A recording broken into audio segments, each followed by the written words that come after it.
자, 도쿄에서 문재인 대통령 측근들 저러고 있는 동안에 유시민 노무현 재단 이사장 같은 경우에는 국회, 특히 야당 때문에 할 일을 못하겠다 하면서 굉장히 강한 목소리를 냈습니다. 한국당을 아예 탄핵시켜버려야 된다 이런 주장을 했거든요. 그 얘기부터 일단 듣고 관련 얘기 나눠보겠습니다. 제가 보기에는 아무것도 안 될 것 같아요. 국회에서. 법관 탄핵도 안 되고요. 공수처 설치법 처리도 안 되고요. 뭐 안 될 것 같아요. 그 안 되는 이유는 저는 자유한국당 때문이라고 봐요.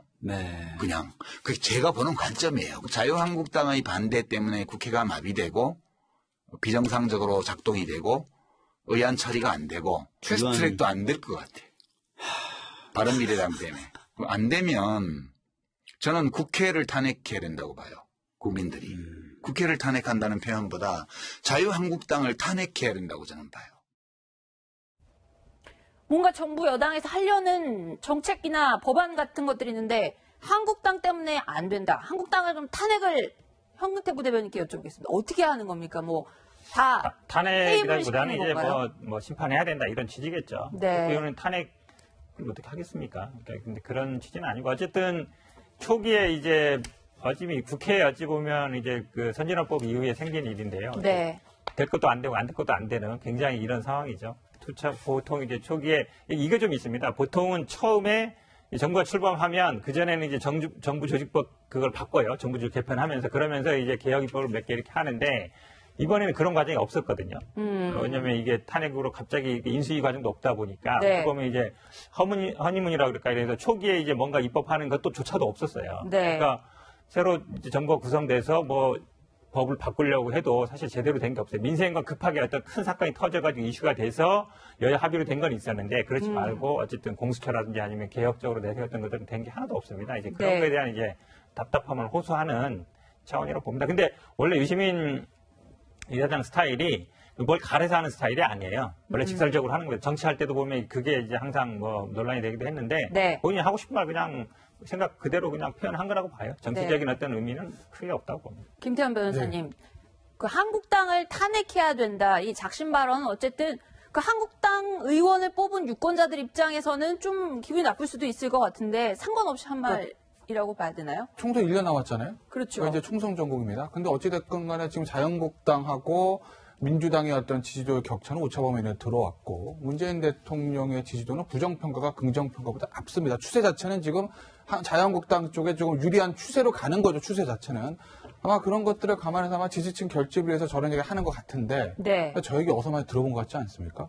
어디서? 저는 저 얘기를 어디서 들었냐면 2015년 말 2016년 초에 박근혜 전 대통령 입에서 들었어요. 아, 그런가요? 야당을 심판해 주시기 바랍니다. 이거 당시에 박근혜 전 대통령이 했던 4대 개혁 입법이라는 게 전부 다 막혔어요. 국회에서. 그러니까 야당 때문에 막혔다고 박근혜 전 대통령을 보는 거죠. 물론 당시에 야당이 반대한 건 맞습니다. 근데 다만 이제 박근혜 전 대통령 그때 총선을 앞두고 이거 국회를 심판해야 된다는 그런 얘기를 했을 때 어떤 비판이 있었냐면 과연 당시에 정부 청와대와 여당은 야당과 진지한 대화를 시도해 본 적이 있었을까?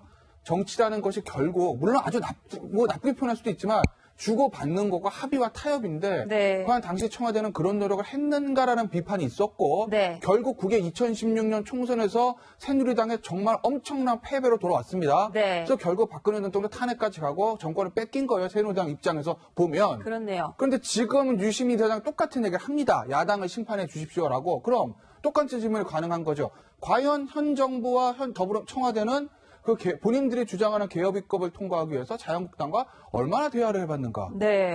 스스로 적폐라고 낙인을 찍은 자유한국당에 대해서 무엇을 주었는가.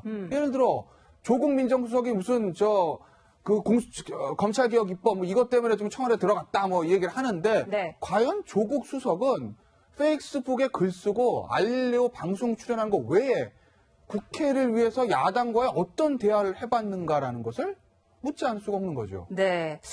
정면 충돌, 야당과 대화를 과연 여당에서 얼마나 좀 해봤는지 정치라는 게 있었는지 모르겠다 이런 말씀을 해주셨는데 지난주에 야당, 특히 이 탄핵 대상으로 거론된 한국당 원내대표인 나경원 원내대표의 굉장히 거친 발언이 있었습니다. 굉장히 강성 발언이 나오고 난 다음에 이 정면 충돌, 경색 국면이 더 강화됐는데요. 그 나경원 원내대표의 연설 내용부터 잠깐 듣고 관련 얘기 좀 더 나눠보겠습니다. 더 이상 대한민국 대통령이 김정은 수석 대변인이라는 낯뜨거운 이야기를 듣지 않게 해 주십시오. 여러분, 들어주십시오. 야당 원내대표 이야기를 들어주십시오. 여러분의 이러한 귀닫는 자세, 여러분들의 이러한 오만과 독선이 대한민국을 무너뜨리고 있는 것입니다. 자, 수석 대변인이라는 외신을 인용한 나 원내대표의 말도 굉장히 강력했고요. 그리고 민주당 의원들의 반응도 굉장히 강력했습니다. 이동원 원내대표님 이거 어떻게 이동원 원내대표 죄송합니다. 자, 이동원 의원님께서는 이 경색 국면이 과연 풀릴 수 있을까요? 양쪽이 지금 뭐 그냥 정면 충돌하는 영상이 돼요. 풀리기 어렵겠죠. 여당도 야당도 뭐 풀 생각 안 하고 사과할 생각 전혀 없어 그렇죠. 보여요. 이제 나경원 원내대표의 이제 그 수석 대변인 발언 때문에 이제 그 굉장히 전국이 경색되고 있는데 기본적으로 그 야당 그리고 언론의 역할이라는 게 대통령 그리고 여당 현재 권력을 비판하는 겁니다. 네. 그 표현 중에서 뭐 저 수석 대변인 외에도 뭐 막장 정권 뭐 여러 가지 그 얘기가 있어서 뭐 더 반발하는지 모르지만 그 야당이 얼마나 대통령과 여권을 비판해야 되는지 제가 하나만 좀 소개를 해보겠습니다. 네. 우선 우리가 지난달 28일에 하노이에서 김정은과 트럼프가 만나는 그 시점에서 미국에서 뭐가 이루어지고 있었죠? 그 코언 변호사 청문회가 있었죠. 네, 그렇죠. 코언 변호사가 딱 그 회담 시작하는 시점에 그 청문회에서 뭐라고 그랬죠?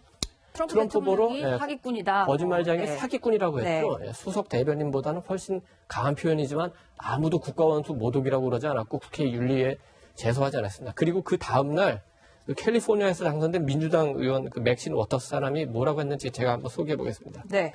거짓말쟁이 트럼프가 살인마이자 테러리스트인 김정은과 가짜 회담을 하다 빈손으로 돌아왔다. 사기꾼이 사기를 당한 것이다. 여기에 대해서도 어떤 그 미국의 의원이나 언론이 국가원수 모독이나 국회 의회 윤리위 제소 이런 거를 얘기하지 않았습니다. 강도가 높네요. 강도가 높습니다. 원래 정치인 그리고 특히 대통령은 어떤 비난도 감수해야 될 또 그런 또 숙명은 있는 겁니다. 그리고 아까 이제 왜 여당이 비판하는지에 대해서 우리 김태현 변호사도 이제 잠깐 설명을 해주셨으니까 뭐 그거는 길게 안 하겠는데 네. 우리가 돌이켜 보면 노무현 전 대통령께서 김정일을 만나가지고 내가 50개국 정상을 만났는데 북한 입장을 대변하느라고 북한 대변인 노릇도 하고 변호인 노릇도 한다는 말을 직접 하셨어요. 그거에 비교하면은 지금 뭐 문재인 대통령이 북한의 수석 대변인이라고 하는 게 뭐가 그렇게 큰 문제 있습니다. 어차피 문재인 대통령은 노무현 대통령의 정치적 동지 아니었던가요? 네. 어쨌든 나경원 원내대표의 얘기에 대해서 황교택 부대변인도 하시는 말씀 있으실 것 같아요. 미국 말씀하셨는데요. 미국에서는 사실은 다 유입니다. 다 너라고 하는 거죠. 네. 우리나라는 뭐나 다르죠. 우리나라는 만약에 국회에서 야라고 해보세요. 너라고 해보세요. 어떤 일이 벌어지겠나. 어찌 보면 이제 역사와 문화가 다른 거죠. 미국과는 많이 다릅니다. 그리고 지금 단순히 이제 수석 대변인이라고만 한 게 아니고요. 계속 뭐 종북이니 좌파니 뭐 이게 위헌이 어찌 보면 계속 이 수위를 올려갔어요. 올려가다가 이제 발언을 해서 문제가 되는 건데 지금 제가 보기에는 이게 단순히 뭐 우연히 사건이 아니라 지금 뭐 10번이나 검토했다는데 한국당이 계속 어찌 보면 5.18 망언 이후에도 뭐 징계한다도 안 하고요. 그다음에 뭐 탄핵도 부정하는 뜻한 게 가고 이러면서 어찌 보면 계속 이제 우경화되고 있는데 그런 중에 나온 발언이거든요. 그래서 저희들이 문제를 삼는 것이고 뭐 당장 제가 보기에 나경원 원내대표도 보고 만약에 아베 수석 대변인 이렇게 얘기하면 아마 당장 기분이 나쁠 거예요. 그리고 만약에 사기꾼 이런 얘기 사실 우리나라에선 금기 시대는 언어예요. 그걸 쓰면 안 되는 언어입니다. 그러니까 미국이 그렇기 때문에 미국은 어찌 보면 언론도 그렇게 자유롭고 이렇게 하지만 우리나라는 기본적으로 어떤 그런 예의라든지 이런 걸 굉장히 중시 여기는 나라입니다. 기본적으로. 그렇기 때문에 발언이 문제가 있다는 것이고요. 제가 좀 짧게. 나경원 원내대표가 이제 선출된 이후에 좀 투쟁력이 좀 떨어진다, 잘 못 싸운다 이런 얘기들이 많이 있었어요. 그러니까 한국당 입장에서 보면 굉장히 호재가 많았죠. 김태우, 신재민, 그다음에 손혜원 의원 사건, 환경부 블랙리스트냐, 체크리스트냐. 그리고 그 선관위 상임위원 뭐 이르기까지 네. 굉장히 야당으로서 호재가 많았는데 기회를 살리지 못했다는 그 내부의 비판도 있었던 거죠. 네. 그런데 작심하고 지금 이번에 도발하고 의도된 그런 그 표현이었다고 저는 생각을 합니다. 네. 그런데 또 이제 인용을 하는 거에 있어서는 어느 일정 부분 동의를 하기 때문에 또 인용도 하겠죠. 그런데 여기에 작심 발언에 대해서 그냥 민주당이 조금 그냥 시니컬하게 찬물을 끼얹어 버렸으면 그냥 지나갈 것이었는데 네. 여기에 너무 격한 반응. 원내대표가 한달음에 그냥 국회의장석까지 진출을 하는 걸 보면서 손학규 바른미래당 대표의 표현이 전 적절하다고 생각을 하는데요. 그러니까 나경원 원내대표의 발언은 금도를 넘었고 품격을 잃었다. 그러나 민주당도 지켜보기 어려울 만큼 힘들었다 보기가 그 네. 정도의 인내심과 포용력도 없느냐 이런 얘기를 하셨는데요. 저는 그래서 야당이 이렇게 이 문희상 의장의 표현을 빌자면 공멸의 정치로 가는 이런 모습이 과연 국민행과 국익에 어떤 도움이 될 것인가 여기에 네. 대해서 여야가 좀 함께 좀 고민하고 반성하는 모습이 필요하다 이렇게 생각합니다. 네, 한치 앞이 보이지 않는다는 말이 딱 맞을 것 같습니다. 이 전국 경색 어떻게 풀릴지 한번 이번 주도 한번 잘 지켜보도록 하겠습니다.